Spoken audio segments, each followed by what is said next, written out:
incometax.gov.in आयकर विभाग द्वारा जनहित में जारी।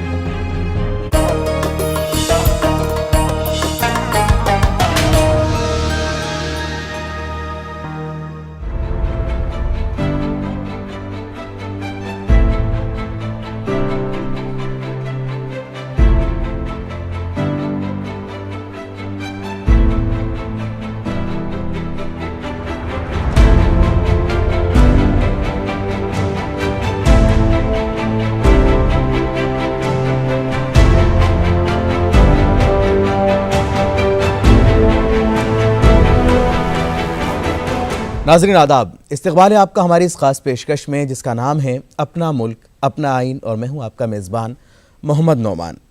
नाज़रीन, आज की इस ख़ास पेशकश में हम बात करेंगे मालिक मकान के क़ानूनी हुकूक़ की। ये एक ऐसा मामला है कि हर इंसान कहीं ना कहीं या तो किराएदार है या फिर मकान मालिक।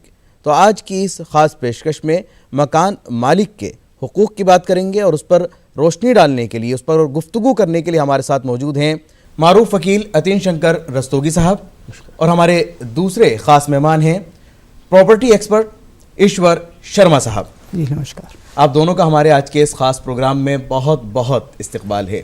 शुक्रिया। अतीन शंकर जी, जब हम बात करते हैं मालिक मकान की और किराएदार की, हर आदमी इसमें कहीं ना कहीं या तो किराएदार है या वो मालिक मकान है। किस तरह के इश्यूज़, किस तरह के झगड़े आज भी सबसे ज़्यादा सामने आते हैं?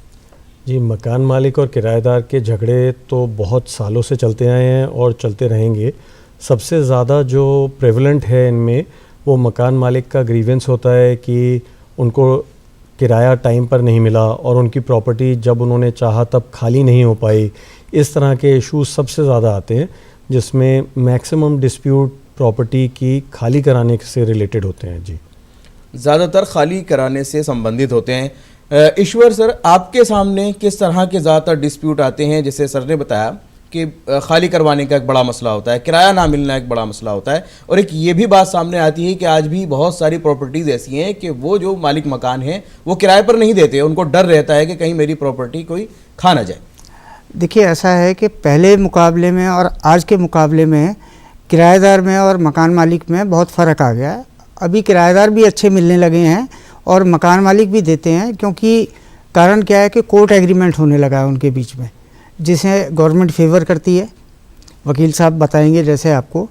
अब उसमें क्या है कि जो अच्छा नहीं है वो तो कहीं भी कमी निकाल सकता है, किराएदार भी निकाल सकता है, मकान मालिक भी निकाल सकता है। मकान मालिक किस चीज़ का ख़ास तौर से ख्याल रखे और उसके दिल में किराएदार को प्रॉपर्टी देने में डर ना हो, उसके लिए वो क्या करें? जी, मकान मालिक को ख़ास तौर से ये ध्यान रखना चाहिए कि टेनेंट की वेरिफिकेशन हो पूरी प्रॉपर। जैसे कि सब जगह कानून है कि जब आप अपना टेनेंट कोई रखते हैं तो उसके बाद उसकी वेरिफिकेशन कराते हैं, वो करें। और जो भी उनके हक हैं या हकूक़ हैं उन सब के बारे में रेंट एग्रीमेंट में लिखा जाए। और रेंट एग्रीमेंट अगर 11 महीने से ऊपर की अवधि का है तो उसको रजिस्टर कराया जाए, उस पर स्टैम्प ड्यूटी पे करी जाए, एक पुख्ता अग्रीमेंट किया जाए। ये बहुत ज़रूरी है और उसमें ये बहुत ज़रूरी बात है जो होनी चाहिए किसी भी रेंट एग्रीमेंट में कि अगर किराएदार कोई कानूनी रूप से गलत तरीके से प्रॉपर्टी का इस्तेमाल करता है, कोई बायलॉज को अगर मिसयूज़ करता है, रेंट अगर नहीं पे करता है टाइम पर, तो उसमें लैंडलॉर्ड के पास क्या क्या राइट्स हैं कि वो कैसे उसको खाली करा सकते हैं जल्दी से जल्दी। ये सारी चीज़ें रेंट एग्रीमेंट का एक अहम पार्ट होती हैं, उनको रेंट एग्रीमेंट में होना चाहिए। रेंट एग्रीमेंट का ख़ास ख्याल रखा जाए। ईश्वर सर, जब रेंट एग्रीमेंट की बात होती है, एज अ प्रॉपर्टी एक्सपर्ट आप मकान मालिक को क्या कुछ उसमें सलाह देते हैं कि 11 महीने का एग्रीमेंट जो ज़्यादातर लोग करवा देते हैं वो ज़्यादा मुनासिब है, या उससे ज़्यादा अवधि का जब करवाएं तो उसको रजिस्टर करवाना ज़्यादा मुनासिब है? क्या कुछ आपकी तरफ से एडवाइस रहती है? नहीं, हम तो यही एडवाइस करते हैं कि वो रजिस्टर्ड ही होना चाहिए, क्योंकि कारण क्या है कि एक मकान मालिक की तरफ से, किराएदार की तरफ से एक ये कच्चा लालच हो जाता है कि 11 महीने के लिए वो रेंट एग्रीमेंट कर लेते हैं, लेकिन वो फिर काफ़ी अरसे तक चलता है। उसको 11-11 महीने के लिए रिपीटेडली कर लेते हैं, जो कि ठीक नहीं है। उसके लिए बेहतर है कि आप रजिस्टर्ड एग्रीमेंट करें। जो भी बातें हैं, जो टर्म्स कंडीशन दोनों किराएदार और मकान मालिक के बीच में है, उन सब का खुलासा हो जाए। बिल्कुल आपने सही कहा। रजिस्टर्ड की जब हम बात करते हैं एग्रीमेंट की, तो रस्तोगी सर, रजिस्टर्ड के अंदर क्या कुछ कॉस्ट सामने आती है और कितनी अवधि के लिए उसको करवाया जा सकता है? देखिए जी, कोई भी प्रॉपर्टी आप जितनी भी अवधि के लिए आप चाहें आप उसको लीज पर ले सकते हैं या दे सकते हैं। और हमारा इंडियन रजिस्ट्रेशन एक्ट है और एक इंडियन स्टैम्प एक्ट है। इंडियन रजिस्ट्रेशन एक्ट ये कहती है कि अगर 12 महीने से ऊपर का अगर कोई भी एग्रीमेंट है किराएदारी का तो उसको हमें रजिस्टर कराना मैंडेटरी है, अदरवाइज़ कोर्ट उसको मान्यता नहीं देगी। अगर कोई दावा होता है तो उसमें नहीं पड़ेगी। एग्रीमेंट के समय में जो बातें ऐसी होती हैं कि जो मकान मालिक ज़्यादा चाहता है, जैसे कुछ जगहों पर ऐसा होता है कि वो ये कहते हैं कि हम आपके साथ किसी जानवर को या आपका जो पालतू अगर कोई है तो उसको नहीं रहने देंगे, तो वो किस तरह से मालिक जो है वो इंक्लूड करवा सकता है, उसे इंक्लूड करवानी चाहिए? ईश्वर सर, देखिए, इंक्लूड कराने की बात तो ये है कि आप किसी के ऊपर ऑब्जेक्शन तो कर नहीं सकते हैं, क्योंकि अगर आप पालतू जानवर के लिए कह रहे हैं उसके लिए एनिमल एक्ट अलग से है। लेकिन आप सर बहुत सारी सोसाइटीज उसको अलाउ नहीं करती। जी, ऐसा ही मैं बताने जा रहा हूँ। लेकिन इसके लिए क्या है कि किराएदार को डिस्क्लोज कर देना चाहिए कि जी मेरे पास में पेट है और मैं उसको रखूँगा। तो उसमें डिपेंड करता है मकान मालिक दे, सोसाइटी एग्री करे ना करे, क्योंकि कोई राइटिंग में कोई आपको मना नहीं करेगा। ये म्यूचुअल होता है एक्चुअली में दोनों के अंदर में, किराएदार में और सोसाइटी वालों में, मकान मालिक के अंदर में। जहाँ कुछ ऐसी भी बात आती है कि जहाँ पुरानी किराएदारी चली आ रही है और वो किराया जो है वो बहुत मिनिमम है और उसके अंदर मकान मालिक की ज़रूरत पूरी नहीं होती, उस सिचुएशन में उस मकान मालिक को क्या करना चाहिए कि वो किस तरह से किराया बढ़ा सके? देखिए जी, किराया बढ़ाने के लिए आप कोर्ट में जा सकते हैं कि मेरा ये किराया जो है मार्केट रेंट के हिसाब से असेस हो और किराया बढ़े। मोस्टली जो प्रॉपर्टीज़ पुराने किराए पर हैं वो बहुत पुरानी प्रॉपर्टीज़ हैं और जो बहुत ही नॉमिनल किराए पर हैं। पहले एक सिस्टम प्रिवेलेंट था जिसको हम कहते थे पगड़ी सिस्टम। आज से 10, 20, 50 साल पहले वही सिस्टम चलता था। अगर औसतन प्रॉपर्टी की कीमत थी 10 लाख रुपए, तो टेनेंट के पास अगर पैसे नहीं हैं उतने तो उसने 5-7 लाख रुपए दे दिए और मकान मालिक ने उसको ये कह दिया कि जी मैं आपसे 5,000 रुपये साल के ले लूँगा या 500 रुपये महीना औसतन ले लूँगा। इस तरीके से चलता था, तो वो पगड़ी सिस्टम बोलते थे उसको। और वो पुराना एक प्रीमियम के तौर पर टेनेंट उसको देते थे और लैंडलॉर्ड ले लेते थे। तो मोस्टली ये वही किराएदारियाँ हैं जो आज हमारे सामने आते हैं, जिनके मुद्दे सामने आते हैं कि जिनमें पगड़ी गई हुई है और जिनके किराए कई ऐसी प्रॉपर्टीज़ हैं जो मेन मार्केट में हैं। जैसे दिल्ली में कनॉट प्लेस में ऐसी बात पे बहुत मुद्दा उठा था कि प्रॉपर्टी तो बहुत बड़ी है और बहुत बड़ी दुकान है पर उसका किराया मात्र 200-400 रुपये है। जी, इस तरीके के मुद्दे बहुत आते हैं। लेकिन जैसे आपने कहा कि पगड़ी, अब बहुत सारे केसेस आज भी वो सामने हैं अदालतों के कि जहां पगड़ी का ये मुकदमा सामने है। उस रकम का क्या होगा जो 20 साल पहले उस मकान मालिक ने किसी से ले ली, चाहे वो 5 लाख हो या 2 लाख हो, उस रकम का क्या होगा कि वो जब उसने ले रखी है तो उसके अंदर क्या कोर्ट फैसला देगा? देखिए जी, ये चीज़ें जो भी होती थी पहले, ये सब अनरिटन कॉन्ट्रैक्ट थे, ओरल कॉन्ट्रैक्ट होते थे, ज़बानी इनको बोलते थे। तो इस तरह के मुकदमे कई बार कोर्ट में आते हैं तो ये बात बहुत मुद्दा कोर्ट में प्रूफ करना बहुत मुश्किल हो जाता है कि किसी टेनेंट ने मकान मालिक को अपने पगड़ी दी थी या ली थी। लोग लेते हैं इस तरह के प्ली बट वो सस्टेन नहीं हो पाते, क्योंकि आपके पास रसीद होनी चाहिए। अगर आपने आज से 50 साल पहले 10 लाख रुपए दिए, 15 लाख रुपए दिए, तो उसका आपके पास कुछ प्रूफ होना चाहिए। वो प्रूफ अगर आप नहीं कर पाएंगे तो कोर्ट उस चीज़ को मान्यता नहीं देगी। कोर्ट को इस चीज़ का इल्म है कि इस तरह का प्रचलन था मार्केट में पहले, लेकिन कोर्ट भी इसके आगे कुछ नहीं कर सकती क्योंकि कोर्ट में कानूनी रूप से ये बात प्रूव नहीं हो पाती। बिल्कुल आपने सही किया कि कोर्ट में प्रूव होना बहुत ज़रूरी है। ईश्वर सर, बहुत पुरानी एक कहावत थी, कब्जा सच्चा दावा झूठा। आज आपके सामने इतने सारे केसेस आते हैं, आज क्या हकीकत है? देखिए, आप ये बहुत पुरानी बातें कर रहे हैं, लेकिन आजकल मकान मालिक भी और किराएदार भी दोनों समझदार हैं।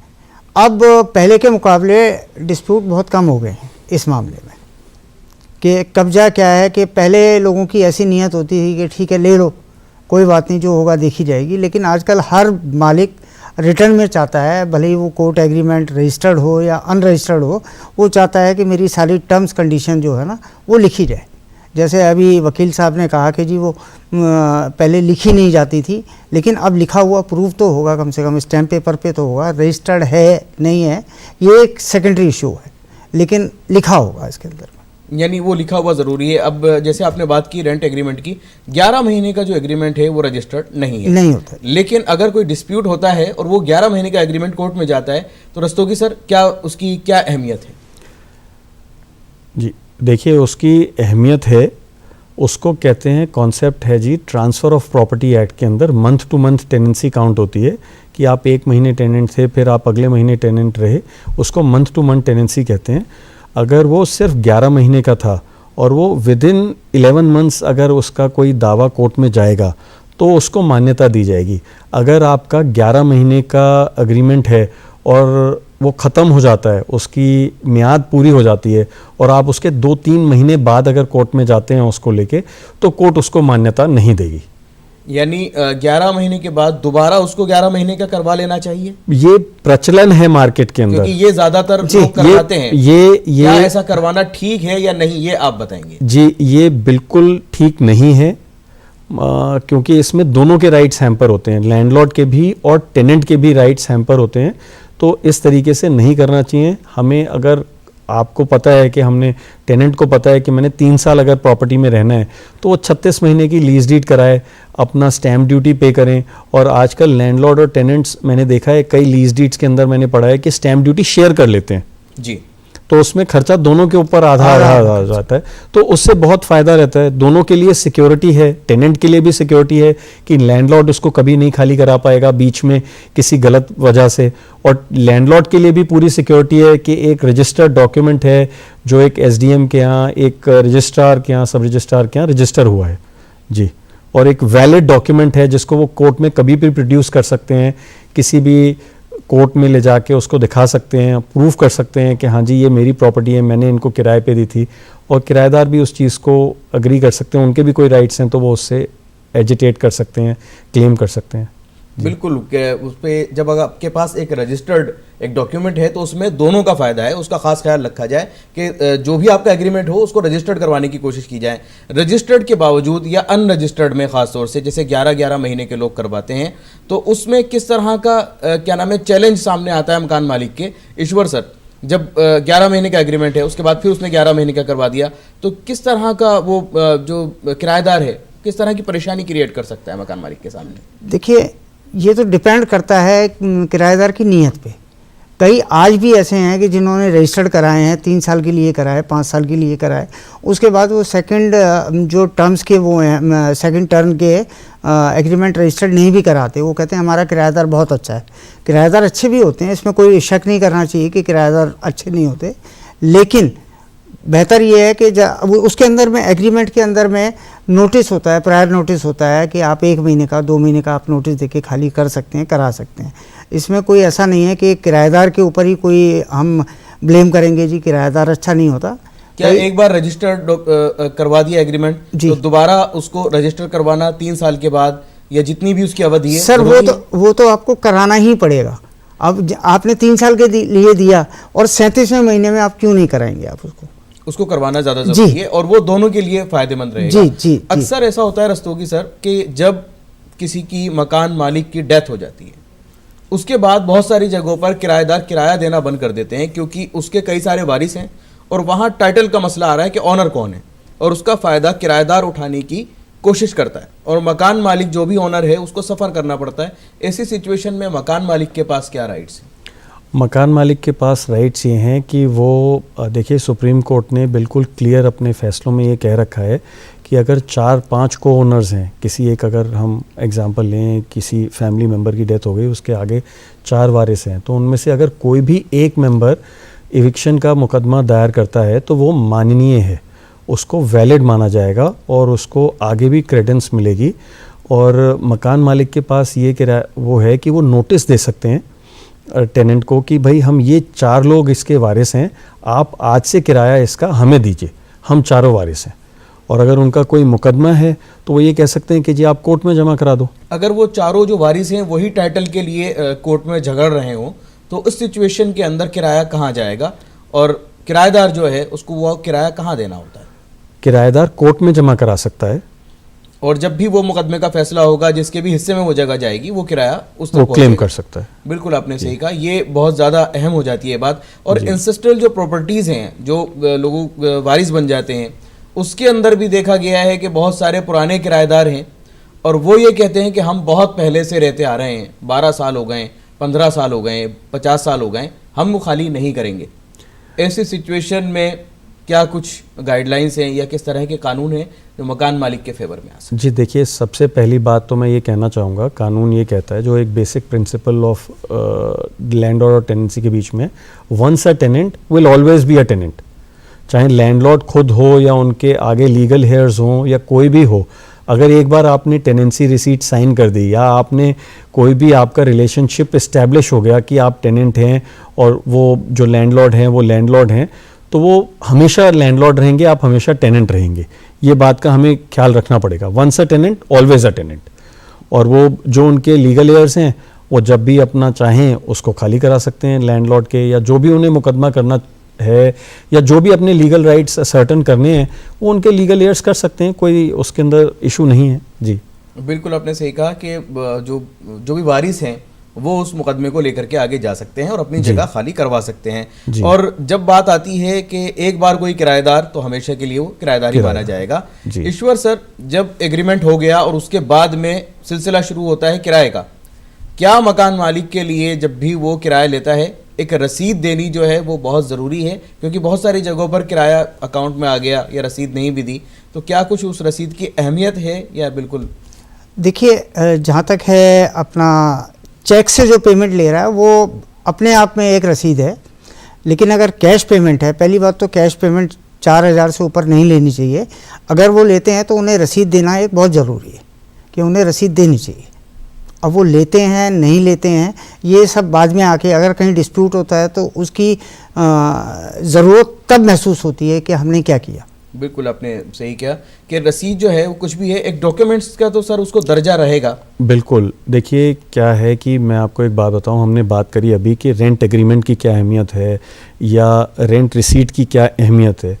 इसका एक कानूनी रूप के अलावा एक सबसे बड़ा जो अहम इसका रीज़न है वो ये है कि ह्यूमन मेमोरी की एक लिमिटेशन है। आप हर चीज़ याद नहीं रख सकते, तो आपको उसको लिखित में रखना पड़ेगा। आज क्या है कि 6 महीने बाद लैंडलॉर्ड कहे कि टेनेंट को कि जी आपने मुझे सितंबर 2020 का किराया नहीं दिया था, तो कैसे कहेगा टेनेंट? और टेनेंट अपनी जेब में से रसीद निकालेगा, दिखाएगा लैंडलॉर्ड को कि मैंने दिया था, कि मैंने दिया था। जी। अब जैसे आपने बात करी कि अगर कोई पेट लेके जाना चाहता है अपना सोसाइटी के अंदर, मैं ये कहता हूँ कि लैंडलॉर्ड टेनेंट का एग्रीमेंट हो गया, कोई दिक्कत नहीं है। अब टेनेंट का 6 महीने बाद मन किया कि मैं पेट रख लूँ, तो वो ये कहेगा कि जी एग्रीमेंट में तो कहीं लिखा नहीं था, मैं लेके आ गया अपना पेट। तो लैंडलॉर्ड ये कह सकता है कि जी देखिए आपकी और हमारी बात हुई थी, ये एग्रीमेंट में लिखा हुआ है कि आप पेट लेके नहीं आ सकते। या अगर लैंडलॉर्ड का कोई बाग बगीचा है, उसने घर दिया है जिसमें एक बाग है जिसमें फूल लगे हैं, तो वो ये लिख सकता है कि ये मेरा बाग है, ये मेरा बगीचा है, आप इसका ख्याल रखेंगे, आप इसकी घास नहीं काटेंगे, या आप इसका एक घास का लेवल मेंटेन रखेंगे, या इन फूलों को मेंटेन रखेंगे। ये तमाम शराइत उसमें लिखी जा सकती हैं। ये लिखी जा सकती हैं और ये बहुत अहम होती हैं लिखनी, ताकि आपको बाद में याद रहे। कल को दोनों छोटे छोटे जो डिस्प्यूट हैं वो उनको उठने से रोका जा सके, उनको उठने से रोका जा सके। और ये बातें आपस में फिर जब कोर्ट में जाती हैं, पहले तो आदमी आपस में फैसला कर सकता है ना कि जी देखिए जी ये आपने लिखा था, बात खत्म हो गई। और जो अगर बात ये कोर्ट में जाती है तब भी इसका बहुत अहम मुद्दा होता है कि हाँ जी ये बात लिखित में थी या नहीं थी। तो इसलिए एक चीज़ और भी मैं जानना चाहूँगा, जिस तरीके से आपने शर्तों की बात की, कुछ ऐसी प्रॉपर्टीज़ होती हैं जो बहुत बुरी कंडीशन में हो जाती हैं या बहुत खस्ता हालत में वो पहुँच जाती हैं, और मालिक मकान के सामने एक बड़ा चैलेंज होता है कि वहाँ से किराया भी उसको भरपूर नहीं मिल रहा, या मिसाल के तौर पर मिल भी रहा है, वो उसे रिपेयर करना चाहता है और किराएदार जो हैं वो उसको हाथ नहीं लगाने देते कि हम इस प्रॉपर्टी पर आपको घुसने नहीं देंगे, हम यहाँ रहते हैं। जी, कानून ये कहता है कि अगर कोई प्रॉपर्टी डिलैपिलेटेड है तो आप उसका प्रोसीजर है, आप म्यूनिसिपल कॉरपोरेशन से उसका सर्टिफिकेट लें कि ये डिलैपिलेटेड कंडीशन में है, और आप टेनेंट को नोटिस दे सकते हैं, आप केस फाइल कर सकते हैं कि जी ये प्रॉपर्टी मुझे दी जाए। लैंडलॉर्ड कह सकता है कि ये मुझे दी जाए, मैं इसको रिपेयर करूँगा और इसको एंडेंजर्ड जो प्रॉपर्टी है, कल को अगर किसी का नुकसान हो जाता है या गिर जाती है, टेनेंट का ही नहीं किसी पड़ोसी को नुकसान हो जाता है या पब्लिक को नुकसान हो जाता है, तो इसलिए इसको ठीक कराना बहुत ज़रूरी है। मैं इसको ठीक कराऊंगा और फिर टेनेंट को वापस दी जा सकती है। प्रॉपर उसका एग्रीमेंट होता है और उसके हिसाब से वो किया जा सकता है। कोर्ट परमिशन देता है इस चीज़ की। ऐसी सिचुएशन में अगर वो इमारत गिर जाती है तो मकान मालिक के ऊपर क्या कुछ खतरा होता है? देखिए जी, दोनों के ऊपर खतरा है, टेनेंट के ऊपर भी खतरा है और मकान मालिक के ऊपर भी खतरा है। अगर मकान मालिक ने पहले नोटिफाई किया हुआ है कि जी मैं ये प्रॉपर्टी खाली करा के इसको रिपेयर कराना चाहता हूँ, तो उसमें प्रॉब्लम है, मतलब वो उस चीज़ को डील कर सकते हैं। और टेनेंट के पास भी ये ऑप्शन है कि वो पहले से लैंडलॉर्ड को चिट्ठी लिख सकता है कि आप इस प्रॉपर्टी को रिपेयर कराइए। स्ट्रक्चरल रिपेयर्स क्योंकि नॉर्मली टेनेंट के डोमेन में नहीं आते, वो लैंडलॉर्ड सही कहा।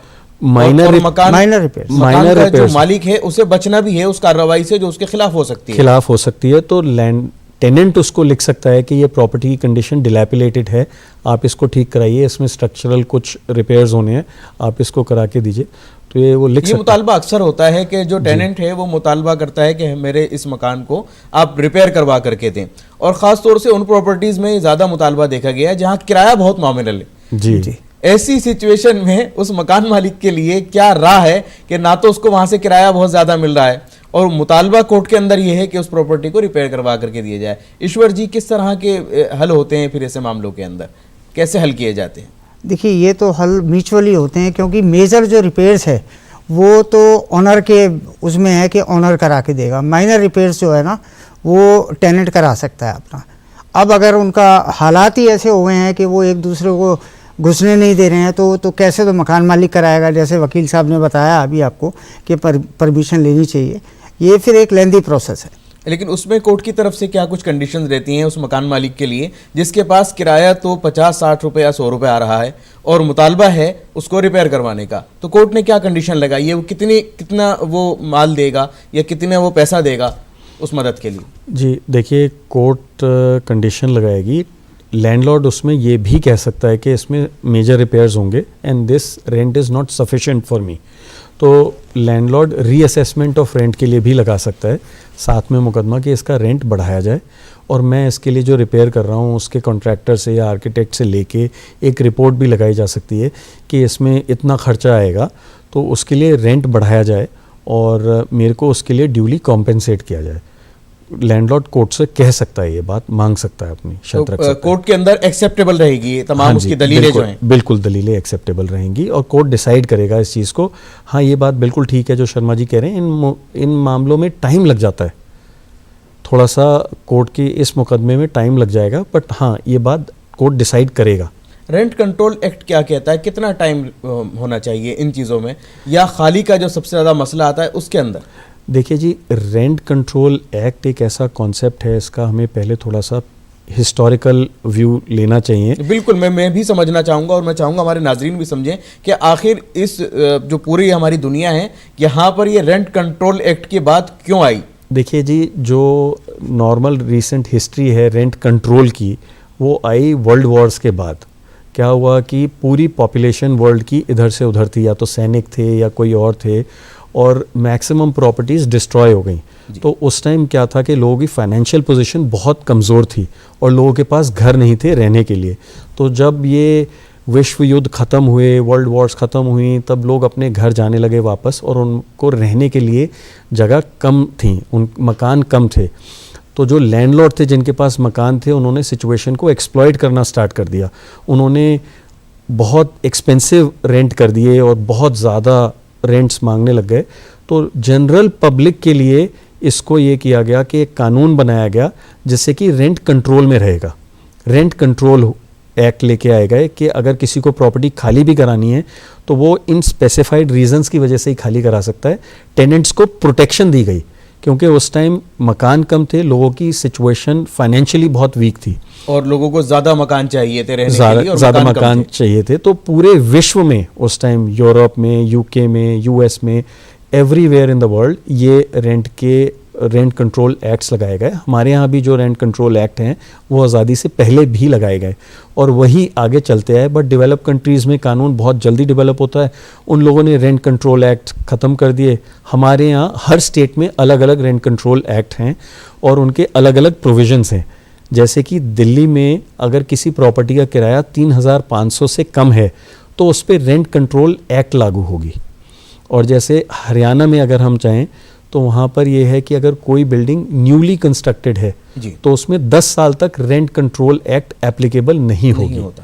रेंट कंट्रोल से ज़्यादा प्रोटेक्शंस जो हैं वो टेनेंट को दी गई हैं ताकि उसको कोई भी बेवजह ना निकाल सके, बेवजह ना निकाल सके। जी, टेनेंट को प्रोटेक्ट किया गया है। रेंट कंट्रोल जो एस्पेक्ट देखा जाए तो मालिक मकान के लिए भी बहुत एक सेफ पॉइंट रहता है कि वो एक प्रूफ के साथ है और वो खाली भी करवा सकता है, उसके लिए भी उसमें प्रावधान दिए गए हैं। जैसे आपने कहा कि 3,500 एक दहलीज बना दी गई है, जहां किराया 3,500 से ज्यादा है, वहां मकान मालिक को क्या फायदा है? देखिए, वहाँ मकान मालिक को फ़ायदा ये है कि वहाँ पर एक आपका किराया जैसे 3,500 से ज़्यादा है तो ट्रांसफ़र ऑफ प्रॉपर्टी एक्ट है वो एप्लीकेबल होती है और उसमें प्रॉपर्टी को खाली कराना कंपैरेटिवली आसान है।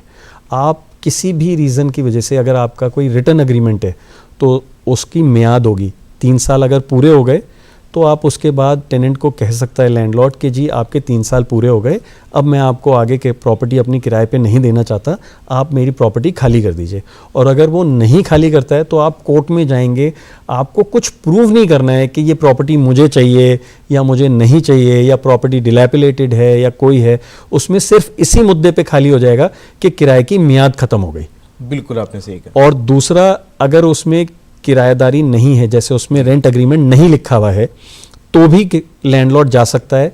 उसमें उनका प्रोसीजर है कि अगर रेंट एग्रीमेंट है तो उसमें तो नोटिस का टाइम पीरियड नॉर्मली लिखा होता है कि हम इतना नोटिस देंगे, 30 दिन का नोटिस देंगे। अगर आपने नहीं लिखा है रेंट एग्रीमेंट में या रेंट एग्रीमेंट नहीं है तो भी आप किराएदार को नोटिस देके 15 दिन का और आप खाली करा सकते हैं अपनी प्रॉपर्टी। तो यानी कुल मिलाकर के कहा जाए तो लैंडलॉर्ड को डरने की जरूरत नहीं है। आज जो कानून उसके लिए हैं उसमें सिर्फ उसको डॉक्यूमेंट्स का ख्याल रखना जरूरी है, उसको ये ज़्यादा ख्याल रखने की ज़रूरत है कि अगर वो एग्रीमेंट करवा रहा है तो रजिस्टर्ड हो और उसके अलावा जितने भी सबूत हो सकते हैं वो अपने पास रखे और कहीं भी उसको घबराने की या डरने की ज़रूरत नहीं है। जी बिल्कुल, आपने आज जो हमारी गुफ्तगू हुई, मुझे उम्मीद है कि नाजरीन ने उससे ज़रूर कुछ ना कुछ फ़ायदा हासिल किया होगा और ख़ास तौर से जो प्रॉपर्टी से कहीं ना कुछ ताल्लुक़ रखते हैं उनके लिए आज ज़रूर कुछ ना कुछ फ़ायदे की बात उन तक पहुंची होगी। हमारी आज की इस पेशकश को हमें यही मुकम्मल करना होगा। हम अपने दोनों मेहमानों के बहुत बहुत शुक्रगुजार हैं और आज की इस पेशकश के साथ साथ अगर आपको इससे मुताल्लिक अपने राय और मशवरे भेजने हैं तो आप हमें हमारे ईमेल पर अपने राय और मशवरे भेज सकते हैं। हमारा ईमेल आईडी है अपना मुल्क अपना आइन @gmail.com। आप सोशल मीडिया प्लेटफॉर्म पर भी हमारे साथ जुड़ सकते हैं। आज की पेशकश में फ़िलहाल इतना ही। हम फिर हाजिर होंगे किसी ख़ास और नए मौजू के साथ। तब तक के लिए हमारी टीम को दीजिए इजाज़त। खुदा हाफिज़।